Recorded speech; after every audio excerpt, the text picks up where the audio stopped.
essas são Ana Clara e Eloá. Elas vão mostrar para vocês outro jeito de fazer uma fogueirinha.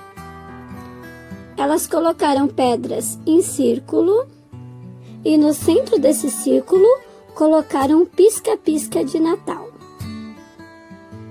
Acrescentaram plástico celofane e gravetos. E assim fizeram uma linda fogueirinha. Faça sua fogueirinha e convide a família para brincar de acampamento.